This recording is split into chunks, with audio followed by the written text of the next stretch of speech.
bonsoir les Itata et bienvenue dans Faut causer. Ça y est, c'est la rentrée 2025 et comme chaque année, habituellement, la même question revient sur la table.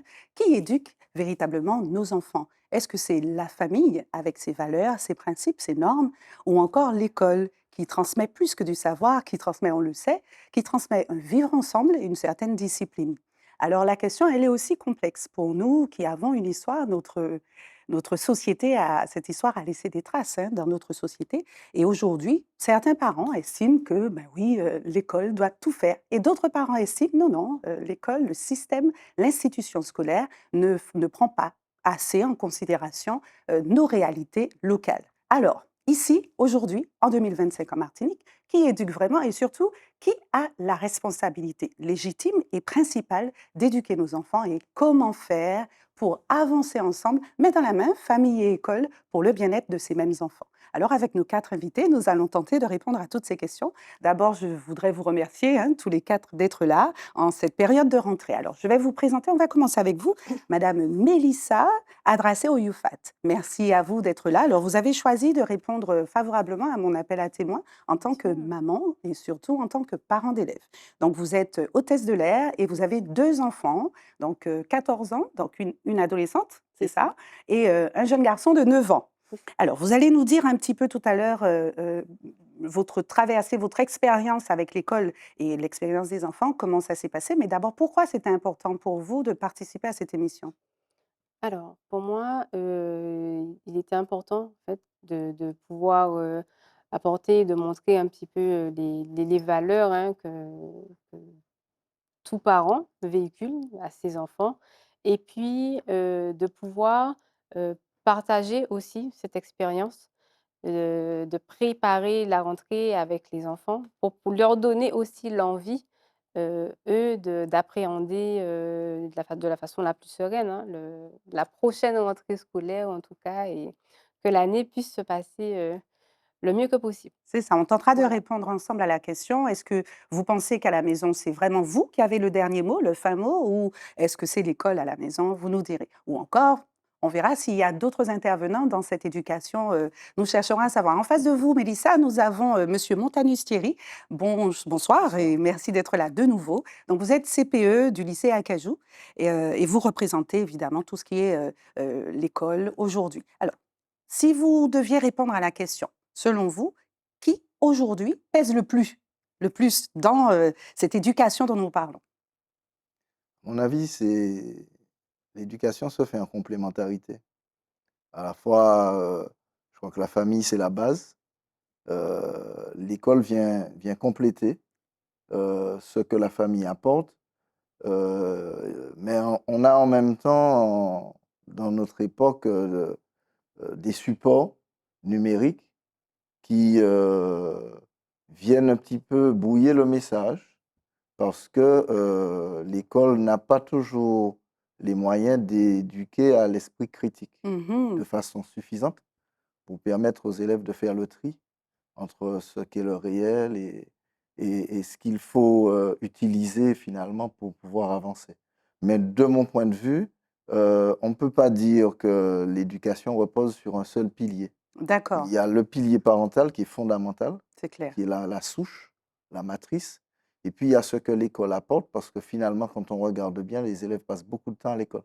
C'est ça. Alors, on va revenir vers vous. Vous allez nous détailler ça dans un instant. Je continue un petit peu le tour de table. Je me tourne vers vous, Orlane Tali. Merci d'être là. Vous êtes une de mes plus jeunes invitées, hein, depuis que cette émission Faut causer existe. Merci de braver peut-être vos craintes. Je ne sais pas si vous en avez, mais en tout cas, vous êtes là. Merci à vous. Orlane, vous avez 14 ans Oui, et vous passez en seconde au lycée. oui. Voilà. Donc, vous avez tenu, vous avez accepté quand j'ai lancé l'appel d'être là parmi nous. Pourquoi?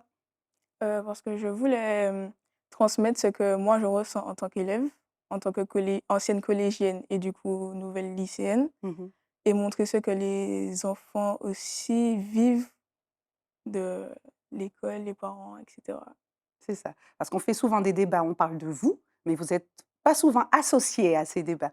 Donc, Exactement. c'est très bien. Ben, merci d'être là et de parler, de représenter un peu, peut-être, les Les adolescents. exactement. Voilà. OK, merci. On se tourne vers vous, madame, Desrivières Oui, Manuela, vous aussi, bonsoir. hein, nos téléspectateurs, nos fidèles, de Faut causer vous connaissent. Merci d'être là. Aujourd'hui, vous êtes là, en tant que maman. Vous Tout à fait, avez 2 enfants et vous êtes aussi éducatrice spécialisée. Donc tout à vous fait, avez aussi votre expérience avec la jeunesse, tout à fait. et aujourd'hui, vous avez aussi accepté mon invitation puisque vous êtes là. Oui. Pourquoi? Je trouve parler d'éducation, c'est un thème merveilleux et qu'aujourd'hui on est là pour échanger avec des points de vue diversifiés. Donc on verra bien comment répondre à cette question.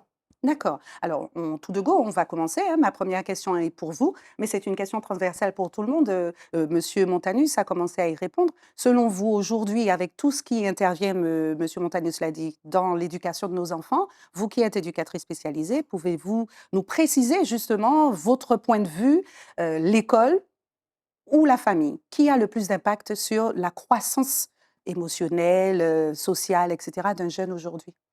Aujourd'hui, je dirais que l'école comment dirais-je, un domaine bien précis. Il est là, l'école est là quand même pour transmettre, elle est là. L'école est là pour transmettre le savoir, l'esprit critique, l'enseignement. Mais la famille est là aussi pour transmettre les valeurs Mmh. de vie sociale, les règles de vie à la société.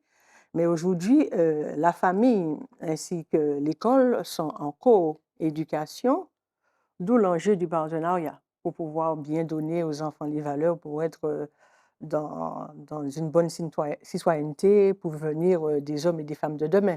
Donc aujourd'hui, l'école a sa base, hein, c'est transmettre le savoir, mais au-delà de la transmission du savoir, je sais que l'école aussi transmet les règles de vie sociale, mais au-delà de ça, quand on se rapporte, comment dirais-je, aux grandes idées de l'école, on parle de la, comment dirais-je, de l'égalité, on parle de citoyenneté, on parle de laïcité, donc l'école est quand même aussi dans l'éducation. Pas au même Mmh. titre, mais en complémentarité. On ne se voile pas la face, hein. Aujourd'hui, on a un petit peu partout, on vit une crise économique, surtout en Martinique. On connaît, la crise qu'on a connue Mm. depuis l'an dernier, qu'on connaît, qu'on vit encore aujourd'hui.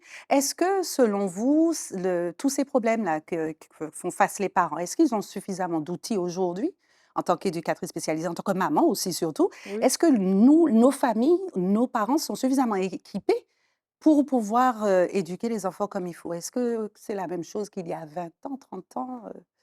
C'est-à-dire un parent éduque un enfant d'après ce que le parent a reçu. Mmh. Aujourd'hui, qu'est-ce qu'on dit à un enfant? Comment il faut respecter les règles de vie sociale? Comment travailler le rapport à l'autre? Comment travailler la citoyenneté? Comment se comporter en société? Mais aussi, il y a aussi l'éducation à la spiritualité et à l'éducation d'une manière globale au sein de la famille. Mais les parents ont des outils ou à l'école, il y a des outils, mais aussi dans les milieux associatifs, les parents peuvent trouver des réponses pour pouvoir les aider. Quand il y a des difficultés, il y a des associations, il y a aussi des espaces à la parentalité, il y a aussi certaines institutions dans le médico-social qui interviennent pour aider les parents. Mais aujourd'hui, les parents sont responsables, ils ont l'autorité parentale, ils sont responsables de l'éducation des enfants. Quand un enfant a commis une erreur ou bien a une infraction ou quelque chose, on dit que c'est le parent qui est responsable, c'est le parent qui est inquiété. Mais aujourd'hui, je me pose la question, comment conscientiser un enfant devant un acte qu'il pose? Parce qu'aujourd'hui, on peut poser une éducation à un enfant, dire à l'enfant, tu dois respecter telle chose, telle chose. Quand l'enfant franchit le palier de l'école ou extérieur, l'enfant peut avoir une influence soit des pairs ou extérieurs et l'enfant peut agir. Donc aujourd'hui, je me dis que l'éducation, c'est l'histoire des parents, mais c'est l'histoire de la société, parce qu'on a aussi l'éducation qui n'est pas nécessairement à la maison, à l'école, mais il y a les pairs, il y a les associations, il y a aussi les Mmh. médias qui interviennent de manière très fine, qui parfois donnent aussi un certain, comment dirais-je, agissent sur l'éducation des enfants. Donc aujourd'hui, les parents, est-ce qu'ils ont assez d'outils? Oui et non. Ça dépendra Oui et des non. parents. On tentera de répondre. Alors Mélissa, je me tourne vers vous, madame Adracé Oyoufat. Il y a une question qui est primordiale, c'est la question on délègue. Vous avez vos enfants, tous les jours ils partent à l'école, un ado et un petit de primaire. Est-ce que vous considérez que vous déléguez l'éducation à l'école quand vos enfants vont tous les jours en cours? Alors, est-ce que je délègue? Non, je serais pas du tout, en fait, dans cette idée de dire que je laisse, l'éducation de mes enfants, uniquement à l'école, pas du tout. Pendant le laps de temps où ils y sont, non? Oui, alors le laps de temps où ils y sont, oui, mais c'est-à-dire que peu importe ce qui se passe, heu, le parent reste quand même, 1 toujours responsable, 2 toujours dans l'encadrement de son enfant, Mmh. même si l'enfant est à l'école. Parce que peu importe ce qui se passe, demain, l'école m'appelle, heu, Oui, voilà, c'est-à-dire que l'école m'appelle, moi je réponds favorablement. Si je ne suis pas là, eh bien je délègue, au papa ou voilà, si non plus n'est pas là, ça sera mes parents. Enfin, je veux dire, il y a quand même toujours comment dire? Ce processus derrière, en tout cas, hein, pour ma part, oui. familial, de pouvoir toujours encadrer les enfants. C'est simple. On voit souvent j'ai entendu ou vu, voilà: «À l'école, votre enfant a fait une bêtise», heu, le parent, il vient et donc donne raison à l'enfant. Sans essayer de comprendre, chercher: «Oui, mais qu'est-ce qui s'est passé? Pourquoi? Qu'est-ce qu'il y a?» on Tout de Oui, suite. Alors qu'en fait, hem, le mieux, selon moi, serait plutôt d'être dans le dialogue. OK, on vous appelle, votre enfant a fait ça. D'accord, donc je viens, mon enfant a fait telle chose. OK, qu'est-ce qui s'est passé? Pourquoi? Comment est-ce qu'on peut régler la chose? Et non s'en prendre tout de suite, directement, au personnel de l'école, à l'institution en elle-même, mmh. non. Enfin, pour moi, c'est des choses qui ne sont pas censées arriver. Malheureusement, ça arrive, parfois un peu trop souvent, mais donc déléguer seul, non. Faire ensemble, oui. D'accord. Ça, pour moi, c'est, D'accord. Monsieur Montanus, on revient vers vous, Orlane, dans un Oui. instant. Que ce que dit, madame Adrassé Oyoufat à l'instant est quand même assez, important et étonnant, ceci dit, parce qu'elle prend il semblerait, du côté de l'école en disant: «Non, le parent ne doit pas, forcément». Donc les conflits que vous connaissez, que qui existent entre les parents et l'école, ces conflits-là, ils sont à quel niveau généralement? C'est-à-dire il y a eu un changement de paradigme, à mon avis. C'est-à-dire qu'à une certaine époque, euh, le parent qui était convoqué par son élève posait problème, avait parfois trop tendance à tomber à bras raccourcis sur l'enfant. Ah. Aujourd'hui, c'est un peu l'effet inverse, c'est peut-être ce que décrit. Mais en même temps, moi, je crois que tout dépend de la relation qu'on installe Mmh. dans l'établissement avec la famille. Madame a dit tout à l'heure quelque chose d'important. Si le parent est un partenaire, il faut vraiment le reconnaître en tant que tel. tout à D'accord. fait. C'est-à-dire, c'est pas, ça n'a pas affaire, et Mmh. puis ça, c'est affaires nous, c'est notre affaire commune. Mhm. Et c'est parfois là, hein, que les choses posent problème. Les conflits qu'on a aujourd'hui, ce sont des conflits souvent qui naissent d'incompréhension. Alors, en dehors des choses qui sont claires, quand un élève commet une faute qui est avérée, Mmh. et l'institution doit lui permettre de réparer la faute, mais doit l'éduquer, parce que la mission de l'école, c'est instruire et éduquer, hein. Tout à fait. Alors Instruire est-ce et que vous pouvez éduquer. distinguer justement la Tout à fait. différence entre les 2 mots? Instruire, les 2 verbes ici? C'est-à-dire que l'école transmet des savoirs, des Mmh. savoir-faire, des D'accord, savoir-être. Et cette partie de savoir-être, c'est une éducation Tout d'accord. à fait. qui vient en complémentarité de ce que l'enfant a à la maison. Et Madame Adras disait tout à l'heure quelque chose de fondamental. La vision du parent dans le circuit de l'enfant entre la famille et l'espace qu'est l'école, la vision du parent doit être en permanence guidée par le fait que l'objectif de l'école et des parents, c'est la réussite des élèves, hein. C'est ça.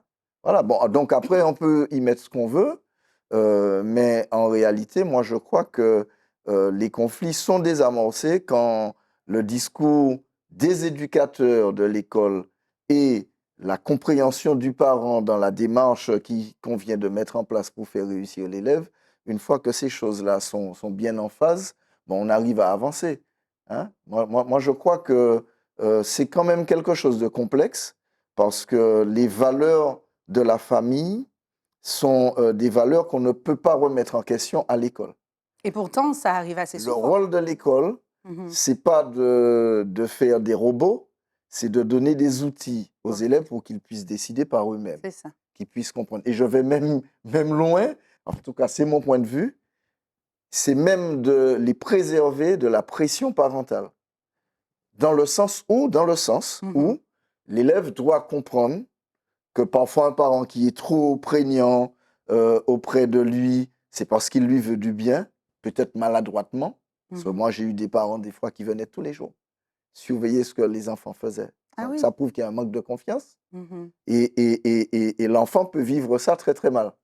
Donc je crois que le rôle de l'école et des éducateurs, c'est d'accompagner justement cette démarche parentale qui est une démarche louable parce que les parents veulent voir leurs enfants réussir, mais c'est en même temps de préserver l'enfant de toute pression. Alors, j'ai dit je vais loin en parlant des parents, mais les premières pressions dont on doit préserver l'enfant, c'est des pressions à l'intérieur de l'école, hein. L'enfant doit pouvoir choisir en toute liberté sans pression. Voilà. Après, les choix sont bons ou pas, mais il doit choisir en toute liberté et on doit D'accord. le protéger. Est-ce qu'il y arrive qu'il y ait des conflits entre ce que vous transmettez aux enfants à l'école et ce qu'ils vivent à la maison? Oui, ça Parce que tout arrive. à l'heure, vous disiez... Ça arrive, mais notre rôle aussi, c'est pas. Madame disait tout à l'heure, personne n'a la vérité. Mhm. Et c'est ça qu'il faut retenir. Tout à C'est-à-dire fait. que, en fait, euh, il m'arrive, moi, en tant que CPE, de recevoir un parent, de lui dire, bon, j'ai discuté longuement avec votre enfant. Vous souhaitez qu'il soit médecin? Il a 5 en maths, il a 5 en physique.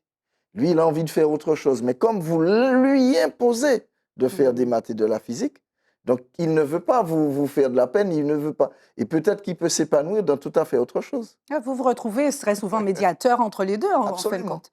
Ok, ok. Ben, on va se retourner. Merci, Monsieur Montanus, vers vous, Orlane. Merci encore une fois d'être là. Orlane, aux lumières de ce que vient de nous dire Monsieur Montanus, là, est-ce que vous avez eu ce sentiment déjà qu'il y a un conflit entre ce que vous avez reçu de vos parents à la maison et ce qu'on vous transmet ou on tente de vous transmettre à l'école?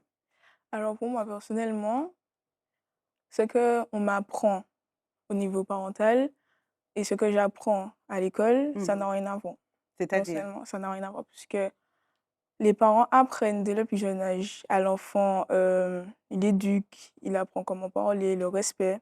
Et arriver à l'école, c'est un complément, comme il disait, un complément que le parent a transmis, par exemple, l'enfant à l'école. Mhm. Arrivé à l'école, il peut être très mal élevé comparé à ce qu'il fait à la maison.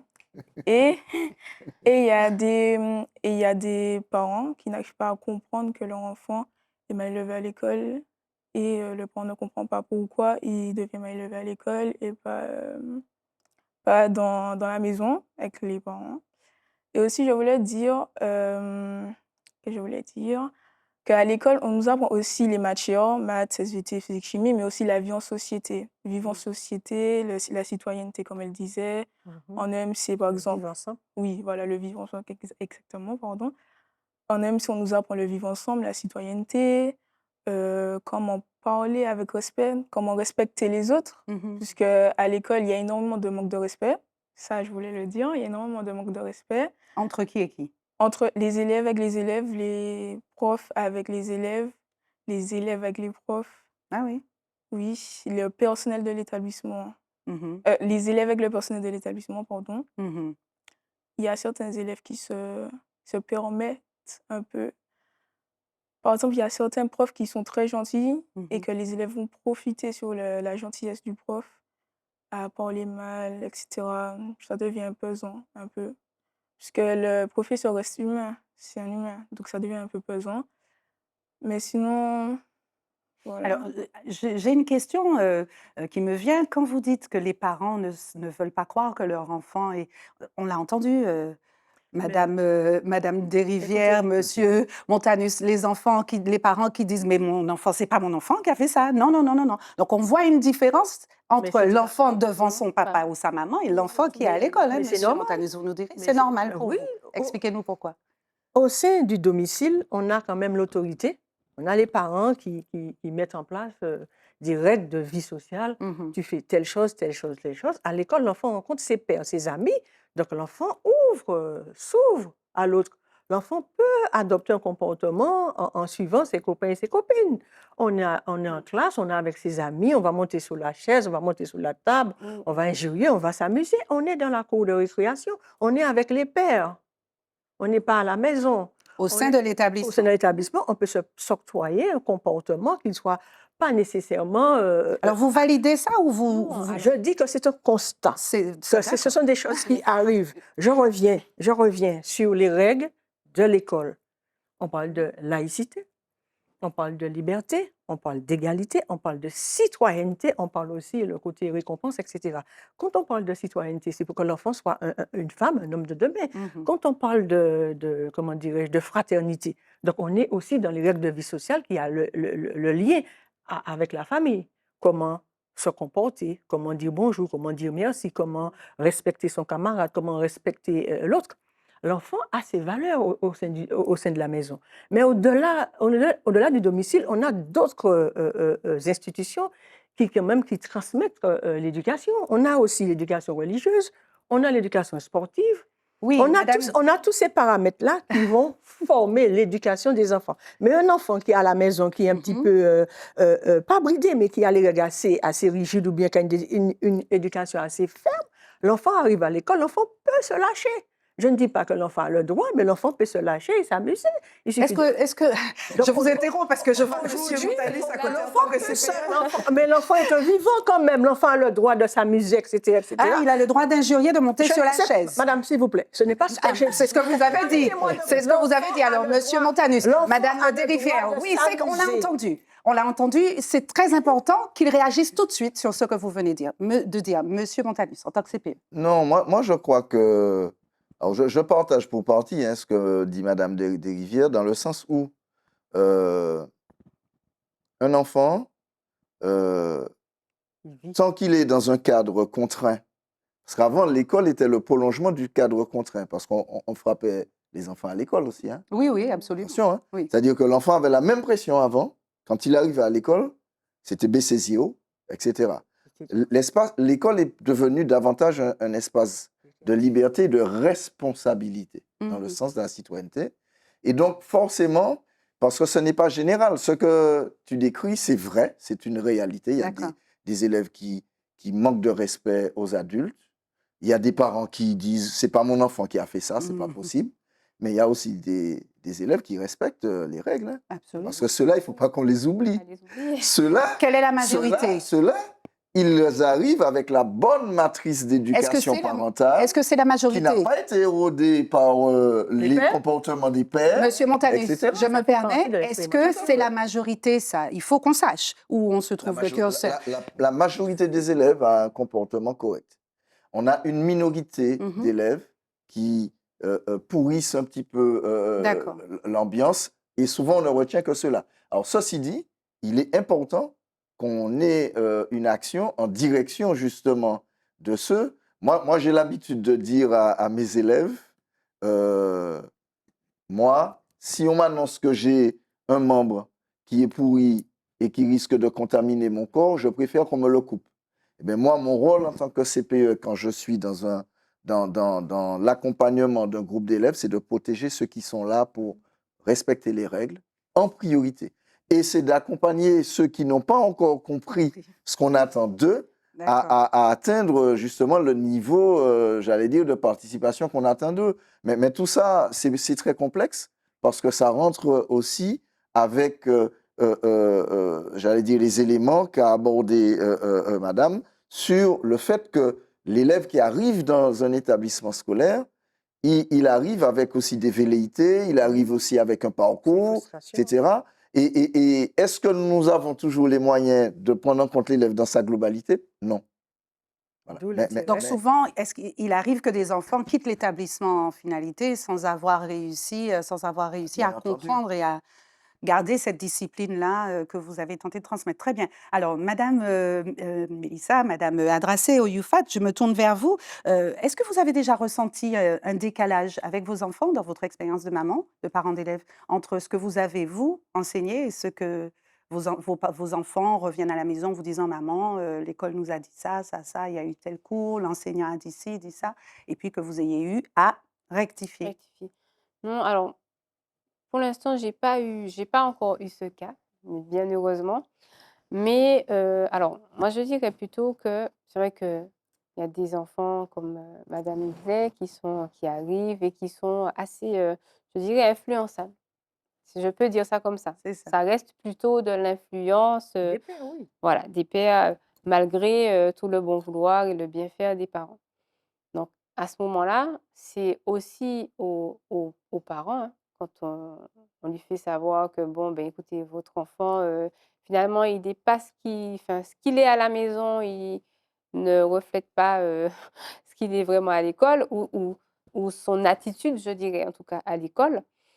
C'est là aussi, à nous parents, à discuter, je dirais, avec l'enfant.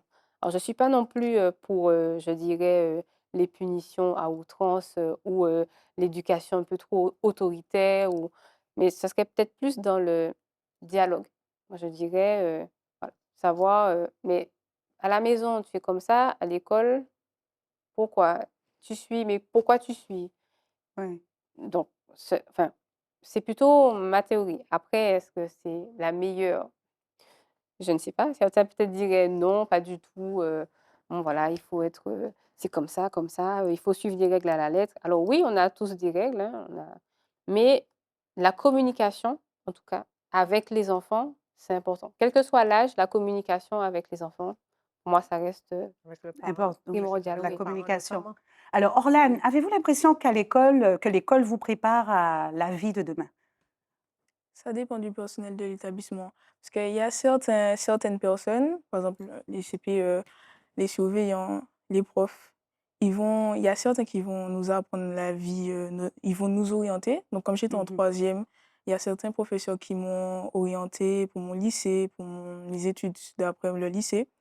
Mais il y a certains personnels il y a des professeurs, ils vont juste apprendre la matière et ne pas essayer et nous expliquent pas ce qui pourra se passer après, dans notre vie d'après, notre vie de demain, notre vie d'adulte. Oui, la vraie vie, Voilà. c'est ça. Parce que là, on est juste collégiens, lycéens, nous sommes juste des enfants, Et les des parents, ados. etc.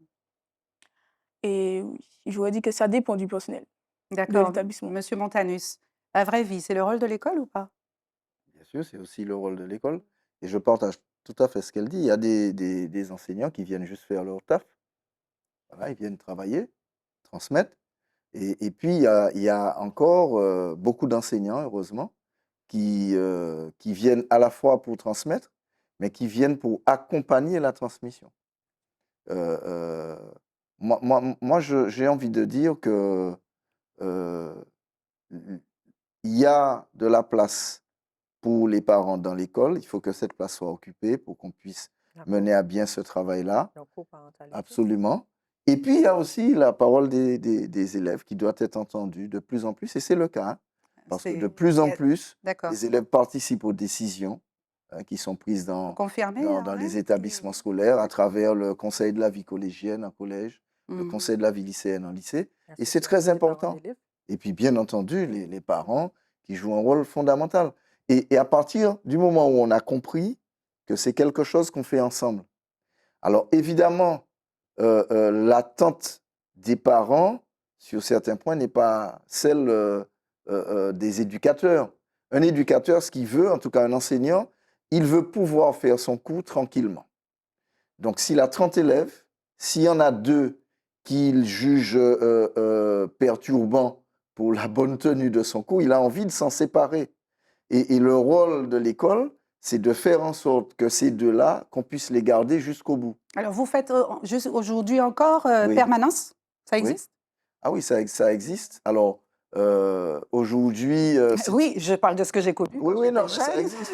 On Ça les existe. Alors, envoyait en ce qui permanence, arrive oui. trop souvent, parce que bon, moi j'aime bien mettre le pied dans le plat. Ce qui existe trop souvent, c'est les exclusions de cours intempestives. Ça existe. Voilà, les profs ils ont déjà repéré hein, l'empêcheur de tourner en rond et dès qu'il bouge, dehors. Le noyau, Bon, ouais, voilà, ouais. dehors. C'est pas forcément ça qui est Non. attendu.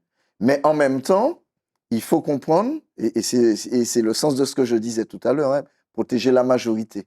C'est-à-dire que quand C'est ça. vous vous retrouvez en situation difficile, parce que beaucoup d'enseignants aujourd'hui ne sont pas des enseignants par vocation, donc qui ont envie de prendre la charge quand elle est lourde pour faire en sorte qu'elle soit de moins en moins lourde à l'arrivée. C'est ce qu'il Donc, aurait donc, fallu, en effet. donc l'idée, Mhm. c'est quand même de permettre que cette éducation-là, puisque c'est ça le sujet qu'on a aujourd'hui, l'éduquer, c'est quelque chose de très complexe. C'est pas uniquement apprendre à l'élève les bonnes manières, c'est l'apprendre à devenir un citoyen. Qu'est-ce que c'est qu'un citoyen qui participe à la société? C'est lui transmettre les valeurs de la République. Et ça aussi, c'est important. Mais concrètement, comment est-ce qu'on fait ça? Est-ce que l'enseignant, le professeur de physique-chimie, il va arrêter son cours et il va faire un cours de Ah non, pas du MC? tout. Voilà, donc comment concrètement cela se Pas du tout, se ça fait, doit cette être transmission? intégré. C'est une question de posture. Mhm. C'est-à-dire que les élèves, d'ailleurs, identifient très vite les enseignants qui ont la posture d'éducateur, D'accord. hein, celle qui est attendue, parce que ce que l'institution nous demande, c'est d'être des transmetteurs et donc d'accompagner la progression des élèves jusqu'à leur insertion. D'accord. C'est pas de formater les élèves, parce que là aussi, la difficulté, c'est que le parent a le droit de décider de donner une éducation à son enfant qui est celle qui correspond à ses convictions personnelles, religieuses, etc., culturelles. L'éducation à l'école, c'est pas ça. On demande aux enseignants d'avoir un comportement laïque, par définition, et donc de transmettre aux élèves des valeurs, mais de leur donner surtout des outils, des armes, pour pouvoir affronter le monde de demain et pouvoir faire des choix pertinents. Mhm. Dans la formation, ce sera ma dernière question avant de passer à Madame Desrivières à côté de vous. Dans la formation même des enseignants, est-ce qu'il y a une part, un module qui est fait justement pour transmettre aux enseignants qui n'ont pas ce savoir, Tout à ces fait. savoirs-là? Est-ce Alors, que ça existe? Tout à fait, ça existe. Il n'est peut-être pas suffisant en termes de contenu, mais ça existe. À côté du disciplinaire, donc ce qui est strictement disciplinaire, Mhm. il y a tout un tas de modules de psychologie de l'adolescent, D'accord. pour permettre aux enseignants d'appréhender ce qu'est un adolescent. Mhm. Un adolescent, ce n'est pas un morceau de bois qu'on va façonner à sa manière. C'est quelqu'un qui arrive déjà avec un certain nombre de choses. Surtout quand vous en avez 30 en face de vous. Tout à fait. Voilà, et on parlait d'influence tout à l'heure, Madame Desrivières parlait d'influence tout à l'heure. Alors, je me tourne vers vous. Ma question, elle est simple. Oui. Selon vous, quand un jeune décroche ou quand il adopte des comportements à risque, c'est la faute à qui? L'école, la famille, les amis, selon vous? C'est la faute à qui? C'est ça la question? Oui, c'est ça la question. Personne. C'est la faute à personne. Aujourd'hui, on a un enfant D'accord. qui a un comportement déviant, c'est ça? Mhm. Qu'est-ce qu'il faudrait faire? Déjà, entendre l'enfant, entendre le parent, comprendre le parent et l'orienter vers les solutions. Il y a des associations, il y a des professionnels qui sont là. Bien sûr, rencontrer le corps enseignant, il y a des réunions éducatives, il me semble, Tout à fait. trouver des solutions pour pouvoir chercher à savoir l'origine de ce mal-être qui va pousser l'enfant vers ça. Aujourd'hui, je sais bien qu'il y a des spécialistes au niveau de l'école, n'est-ce pas, qui sont là pour entendre, pour détecter si l'enfant a un comportement à risque. Aujourd'hui, nous avons plusieurs organismes qui interviennent pour pouvoir aider, supplier le Mhm. parent et l'aider à trouver une solution. Un parent qui a un enfant qui a un comportement à risque, le parent est aussi malheureux de voir que son enfant est comme ça. Ça peut être de plusieurs origines. On ne sait pas ce qui se passe au sein du domicile. On ne sait pas ce que l'enfant a au niveau de la santé. L'école est là pour transmettre du savoir, mais l'enfant a un comportement, on s'interroge pour savoir où est l'origine de ce mal-être. Et là, l'écoute du parent, l'écoute du papa, et là, on met en place, n'est-ce pas, des projets d'accompagnement spécialisés, Remédiation. des remédiations. D'accord. Vous portez beaucoup de solutions, c'est formidable.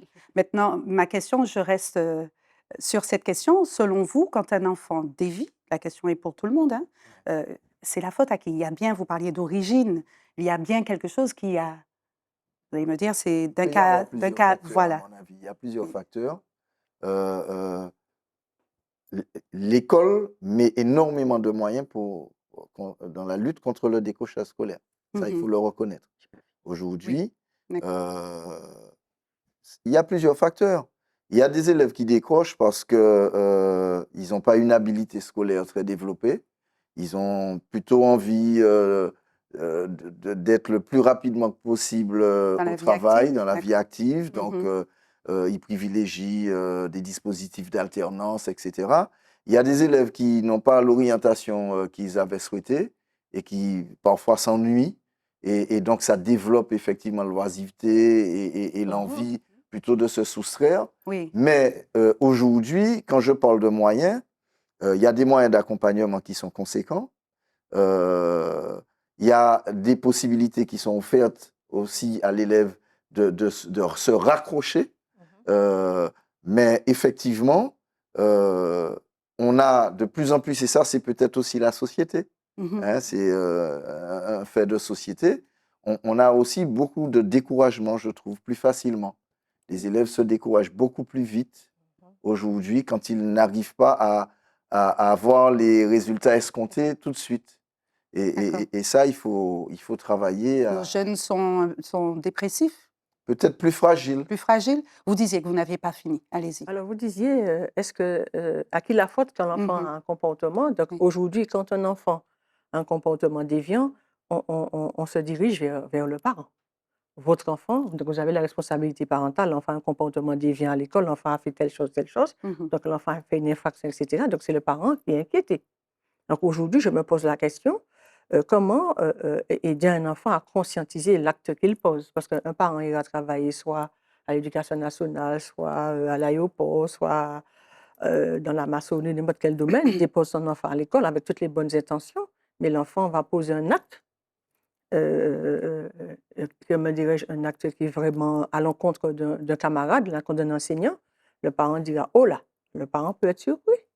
Donc aujourd'hui, est-ce qu'il ne faudrait pas travailler comment conscientiser l'acte posé au niveau des jeunes? Parce qu'un parent donne l'éducation, mais l'acte que l'enfant commet, etc., c'est l'enfant qui est responsable. Je ne dis pas que le parent n'est pas responsable. Lorsqu'on est parent, on est responsable de l'éducation qu'on donne, on est responsable de l'acte de l'enfant. Mais aujourd'hui, est-ce qu'il ne faudrait pas travailler, conscientiser l'acte de l'enfant depuis petit? Tu n'as pas le droit de monter sur la chaise, tu n'as pas le droit de taper ton camarade.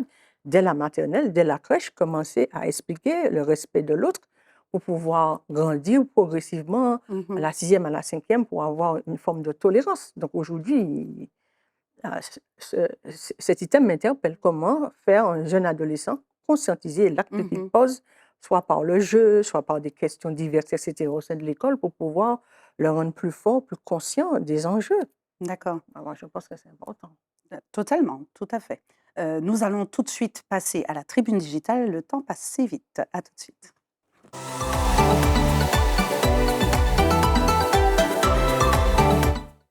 Alors, c'est un témoignage que nous avons aujourd'hui, que je vous lis en quelques mots, j'ai résumé. Je suis parent, j'ai utilisé mon droit de retrait. Il y avait en effet un conflit avec les valeurs que je transmets à mes enfants à la maison. La loi Aubry de 2001 rend obligatoire l'éducation à la sexualité dans les établissements. 3 séances par année, soi-disant pour un rôle éducatif, préventif, informatif. Pourtant, mes enfants m'ont transmis les informations qui ont été données, masturbation, homosexualité, etc. Voilà. On parlait de valeurs transmises. Alors, je vais me tourner vers vous, Orlane, qu'on a un petit peu moins entendu. Avez-vous eu l'occasion, avec la loi Aubry 2001, de participer à des séances de... Oui, en primaire, on nous apprenait les règles par rapport aux filles. D'accord. Et pour les garçons, c'est à partir du collège qu'on nous apprend à peu près le corps humain, le, les relations sexuelles, la vie, Affective, la vie intime, comment? la vie intime et affective. Oui, la vie intime et affective. On nous apprend au collège, ce que ma mère ne m'avait pas appris. Et du coup, arrivé en D'accord. cinquième, lorsqu'on m'a appris ça, j'étais un peu sous le choc, puisque voilà, il y a certains élèves qui le savaient déjà. Moi, je ne le savais pas, mais bon, on nous apprend j'écoute. Alors, cette maman, elle a dit qu'elle a utilisé son droit de retrait pour les séances qui ont suivi la première. Elle ne voulait pas que ses enfants entendent parler de masturbation, etc. Qu'est-ce que votre maman, à vous, vous en a dit quand vous lui avez partagé ce que vous avez entendu? Moi, à cette époque, quand j'étais en 5e, il n'y avait pas cette histoire de masturbation. D'accord. Il y avait juste l'histoire de relations sexuelles, la reproduction de l'enfant, etc. en SVT. Mhm. Sinon, maintenant, je remarque que pour mon petit frère, par exemple, on lui apprend l'homosexualité. C'est que Alors, nous, on on nous lui apprend. apprend l'homosexualité, c'est-à-dire? On lui explique qu'il y a des hommes D'accord, qui aiment des hommes, il y a des femmes qui peuvent aimer des femmes, ok. il y a les bisexuels, il y a les trans, tout ça. Qu'avant, on ne nous apprenait pas du tout ça. Mhm. Maintenant, ils montrent des films aux enfants oui, il y a des films exactement qui montrent À l'école? à l'école, oui, qui montrent Ah des bon? garçons embrasser des garçons, des filles embrasser des filles. Dans la salle de classe, Oui, en cours. en fait, c'est Dans des gens l'atelier? qui viennent. C'est des gens qui viennent. On nous met dans une salle, les gens viennent. C'est que mon format raconte et moi, on nous apprenait pas ça. Il va dans une salle avec des gens et il nous montre des vidéos de gens des gens différents qu'on doit Oui, c'est accepter. accepter la différence. Vous avez haussé, j'ai vu chez vous, Madame Adrassé au Youfat, une réaction assez vive. Alors, qu'en pensez-vous? Alors, on ne doit pas forcément cacher aux enfants, mais je dirais, au-delà des cours d'SVT, donc qui sont très clairs, nets et précis, déposés au programme chaque année, voilà, je pense que l'école n'est pas censée non plus rentrer dans ce programme, je dirais, très poussé, en fait, pour pouvoir expliquer ou révéler aux enfants Oui, mais comment se Orlane, passent les à choses. vos côtés, elle dit que sa maman ne lui en avait pas parlé. Alors, c'est ça justement, c'est-à-dire que c'est vrai que c'est pas toujours évident non plus, je dirais, pour les parents d'instaurer cette communication avec l'enfant. Peut-être venant justement de l'éducation, hein, comme vous disiez tout à l'heure, que chacun a reçu avant, en tout cas, au fur et à mesure les années passant, je dirais. Et c'est là où tout se joue, si je peux dire, ou si je Mhm. peux dire, le bas blesse. Parce que, en fait, l'enfant qui va justement arriver à l'école et qui va découvrir ça à l'école va se dire, ben tiens, pourquoi je ne pourrais pas l'explorer sans dire à mes parents que je vais explorer? Alors que, en fait, Mm. le but, je dirais, de dialoguer, en fait, avec son enfant et de pouvoir lui expliquer, bon, voilà, à tel âge, tu sais, il y a telle chose, voilà. En fait, c'est pas ça. C'est pas ça parce que finalement, Vous êtes contre, en fait. demain oui et puis, en fait, après moi, j'en ai pas eu. Alors je reconnais, j'avoue que là où se trouvent mes enfants à l'école, la question ne s'est même pas posée.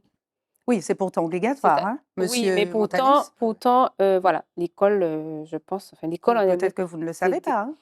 je n'ai pas eu de mots. J'ai même pas eu de mots me demandant, me disant: «Est-ce que vous acceptez ou pas?» C'était clair, net et précis. Alors, Donc Monsieur Montanus, est-ce qu'on transmet un mot aux parents pour leur dire qu'il y a une association Absolument. qui vient, Alors d'accord? bon, après, chaque établissement, dans le cadre de son autonomie, peut gérer cette affaire-là de manière différente, mais cette éducation est très encadrée, hein. Il y a un texte quand même très contraint, très précis, qui encadre.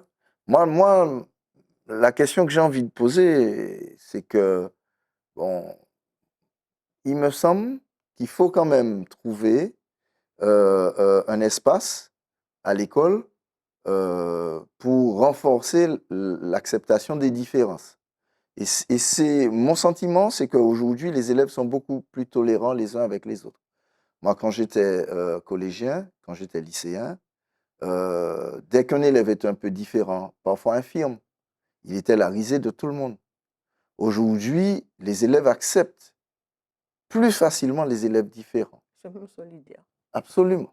oui, mais Solidaire. on peut montrer ou apprendre la différence, je dirais, aux enfants, à pouvoir accepter l'autre, quelle que soit, son orientation sexuelle ou quel que soit son handicap ou autre, sans pour autant Développer. développer ou étaler non Mais, plus, je veux dire, Vas-y. mais toute, l'objet de l'éducation à la vie affective, c'est pas de faire la promotion de l'homosexualité, ni de... Mhm. Moi, j'ai envie de dire aujourd'hui, quand on est un citoyen normal, on ne peut plus regarder un seul film et parfois des dessins animés. Oui. Parfois des dessins animés, j'en ai Effectivement. vu récemment, sans qu'on ne nous montre effectivement C'est ça. la société telle qu'elle est aujourd'hui. Alors après, effectivement, moi je crois qu'il faut beaucoup de précautions. Moi, dans l'établissement où j'exerce, il est arrivé à ma direction de ne pas accepter qu'une association intervienne parce qu'effectivement, lors d'une des interventions, on avait identifié des propos qui n'étaient pas appropriés, qui ne nous paraissaient pas appropriés. Donc ça D'accord. peut arriver. Mais je crois que l'école ne peut pas fermer les yeux sur cette réalité-là. Mhm. Maintenant, il appartient avec les parents de trouver, parce qu'à l'intérieur même de l'école, il y a des éducateurs qui sont totalement opposés à cette éducation à la vie affective. Oui. Oui. Parce que ce sont des personnes qui se retranchent sur leurs convictions personnelles. Mhm. Moi, je dis, mon rôle, c'est pas de transmettre à l'école ce que je crois. C'est de trouver en accord avec, j'allais dire, l'institution et le respect, j'allais dire, de l'autorité parentale, des éléments qui nous permettent de transmettre aux élèves des outils qui leur permettent de mieux s'intégrer dans la société. Et ça en fait partie. Ça en fait D'accord. partie parce que, je vous prends juste un exemple. Mhm. Nous avons de plus en plus aujourd'hui des élèves qui expriment leurs différences et Mhm. qui l'expriment plus facilement parce qu'ils sont dans un espace qui est plus tolérant. Eh bien, ces élèves-là, il faut qu'on les protège.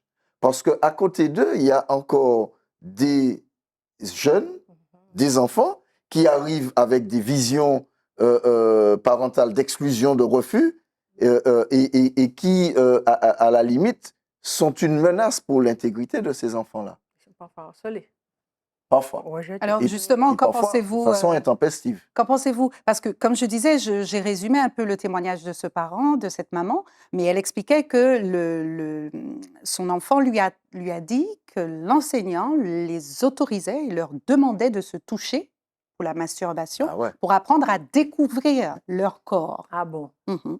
C'est ça. C'est ce qui était transmis lors de la séance, justement, vous appelez Éducation à la vie, éducation à l'intime et la vie à la affective relation et intime sexuelle. et vie affective. Voilà. Qu'en pensez-vous? Moi, je dis que l'école je vais revenir aux valeurs de l'école. Aujourd'hui, je pense que la vie affective d'une jeune fille ou d'un garçon, les parents sont là pour travailler ce volet. On peut élaborer largement dans les cours de SVT, etc., etc. Aller jusque-là, je ne sais pas. Mais à mon avis, je dirais que il faudrait quand même mesurer ce qu'on montre aux enfants et que les parents ont leur mot à dire là-dessus. Heureusement, il y a le droit de retrait. Hein, cette Heureusement maman qu'il y a le droit de utilisé. retrait, mais je ne suis pas d'accord du tout sur certains principes. Mais aujourd'hui, l'école est ce qu'elle est. Mais je crois qu'on voit, on voit tout ce qu'il faut en SVT. Entrer dans la sexualité, se masturber encore. Apprenez aux enfants l'esprit critique, les mathématiques, les sciences, le travail, la cuisine, au lieu de parler de ça ouvertement pour pouvoir, je ne sais pas trop. Il faut qu'on s'arrête aussi. Mhm. Mais aujourd'hui, l'école, c'est l'éducation nationale, mais jusqu'où? Nous avons tellement de choses à apprendre aux enfants que leur Absolument. montrer comment se masturber, pour moi, c'est du n'importe quoi, à mon avis. Très bien, Orlane, vous vouliez réagir. Moi, je voulais dire, tout dépend de l'âge. Parce qu'en primaire, on est entre 6 et 11 ans, je crois. Ça sert à rien d'apprendre ça à l'enfant. Vaut mieux le commencer en Le parent est là pour ça. Le gynécologue aussi. le commencer en encore, fin. et Et encore, pour les et garçons encore. qui ne vont pas voir le gynécologue Non, pas spécialement gynécologue, mais le parent est là pour ça, en fait. ou le médecin de famille. Mhm. Pour apprendre, vaut mieux ça, apprendre ça en fin collège, début lycée. Puisque c'est l'âge, on va dire, c'est l'âge 15, 16, 17 ans, 18 ans. C'est l'âge, mais apprendre ça dès la primaire, je trouve ça sert à rien. Ça incite l'enfant à faire.